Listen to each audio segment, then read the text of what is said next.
Ang tahimik ngayon dito sa flagship store ni Adidas sa may Glorieta.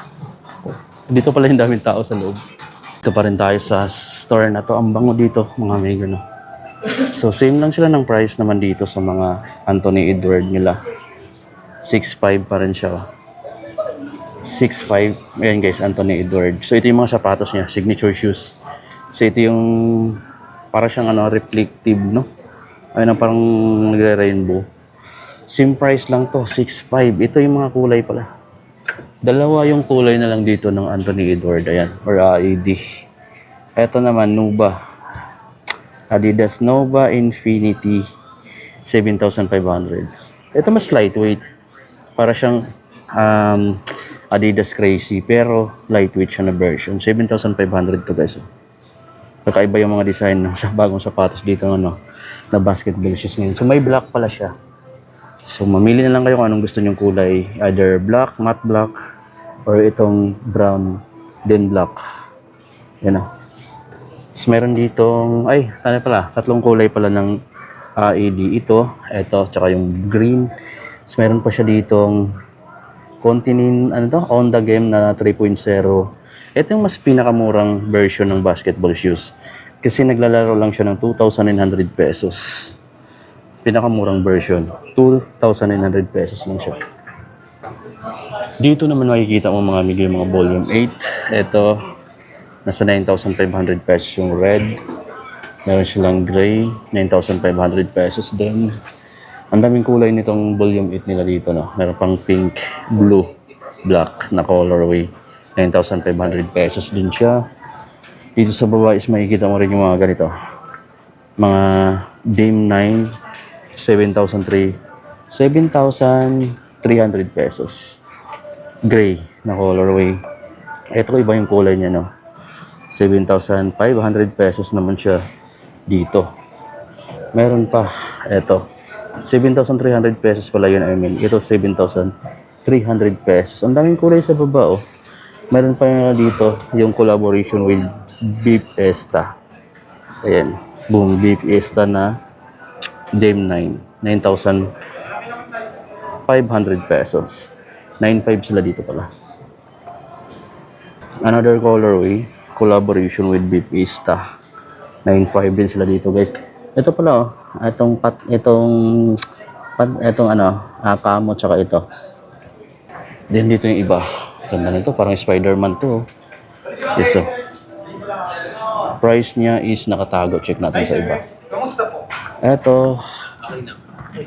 Ayan, Dune Issue 6, 8,300 pesos. 8,300 pesos. Ito bagong kulay. 8,300 pesos. May isa shoutout ka ba? Wala lang. Ayan. Dito tayo, pa-flex ko sa inyo yung mga t-shirt ni Adidas. Ito, 2.5 siya dito guys. Oh. Ang kulay niya, ganyan oh. Para siyang parang nakakupas. Ayan, anong tawag ng ganitong kulay? Comment nyo na lang sa baba. Itong ganito namang design, 1,800 pesos. 1.8. So, mayroon sila ditong mga iba pa. Ito, ang ganda nito. Diba? Walang price yung iba. Pero guys, may mga price yan. Hindi ko lang nakikita talaga. So, mayroon pa dito, 2.5. Itong ganitong t-shirt. Pansinin ko, mga low speed or mga malalaking size. Ayan. Sa mga running shoes nila dito. Marami dito mga gandang running shoes sa Adidas. Sana nag-sale sila ngayon, no? Ito guys, oh. Iba yung design niya, no? Pero isa to sa pinakamahal nila dito sa sapatos. 13,000 pesos lang naman to. Grabe. Ayan, oh. Naka-Continental Adizero Light Traction na running shoes, guys. Grabe ang gaan niya. Ayan, hindi mo na mapapansin, no? Parang wala na akong hinawakan, no? Sobrang gaan niya. Mas magaan pa to sa slides, guys, or sa chinelas. Malamang. Eto, naka-Dream Strike Flash. Etong Supernova Solution 2 na wide. Ganda ng running shoes na to. Pag-aanan na ngayon ng mga running shoes yung mga brand, no? Ito, 7,500 pesos. Dito siya. Mayroon siyang ibang kulay pa, no? May mga option kayo. Ito, Supernova Stride naman to. 6,000 pesos. Supernova Stride. 6,000 pesos. Ito, Supernova Rise. 7,500 500 pesos. May unisex sila dito na Supernova GTX 8,000 pesos. Unisex. Ito yung latest na design ng Adistar 3. Adistar 3 na siya guys. Makapal pa rin yung midsole niya pero mas clean na siya kumpara sa dating design. Then 6,800 pesos siya dito sa flagship store nila. Ito, Adistar 3N pa na isa. Yan. 6,800 pesos. Pure, mayroon yung Ultra Boost dito na 5X, 10,000 pesos. Ito, 10,000 pesos. Ito, Light Boost na Ultra Boost. Ayan guys, oh. 10,000 pesos. Ultra Boost 5 na to. Sabi.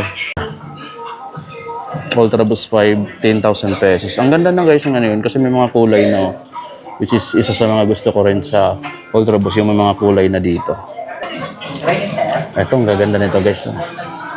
4D FWD 4 na to guys. Version 4 na 13,000 pesos. So, ang ganda na ng mga positioning nila. Ito po. Adidas Switch na FWD 2. 8,500 pesos guys. Ang ganda nito. Oh. Ganda. So guys, check na to. 7,000 pesos sa Pure Boost 5 guys. Oh. Daming kulay pa yung Pure Boost 5 nila. Sure.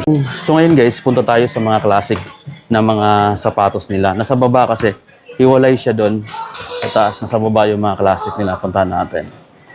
Dito sa harap natin. Pababa kasi yung ano na to, yung store na to. So hiniwalay nila yung mga classic doon sa mga basketball shoes, saka running shoes. Nasa baba yung mga classic. To. Ayan, sa portion na yan. At marami din tao dito.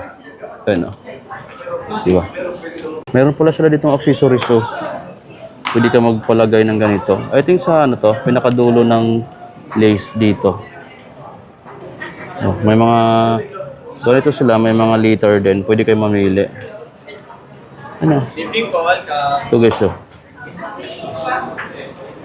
Di ko alam kung saan ito ginagamit, no. Meron din sila ditong mga ano ng Adidas.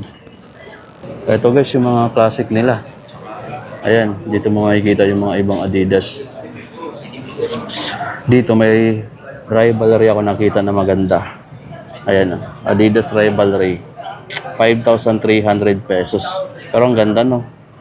Ito parang ano, gamusa. Pati dito sa eyelet, gamusa. Din yung kulay ng outsole niya sa midsole is opo. Parang ano siya, yellowish. Ayan, ganda. Classic talaga yung kulay nito guys, no? Pati yung leather dito, classic yung kulay. Ayan, Hikari. Adidas Rivalry na Hikari, yes. Price pala nito, 5,300 pesos. Ito pa guys, makita ko sa inyo. Etong ganito. Yung Adidas Classic na Joe Barlow. 6,000 pesos guys. 6,000 pesos. Stan Smith. Ito, 8,900 pesos. Stan Smith na white, then black. Guys, no, marami kasing tao dito sa part na yan. So yun lang yung pinapakita ko dito sa Classic. Bali, sinisilip lang natin ng konti kung ano yung mga bago doon.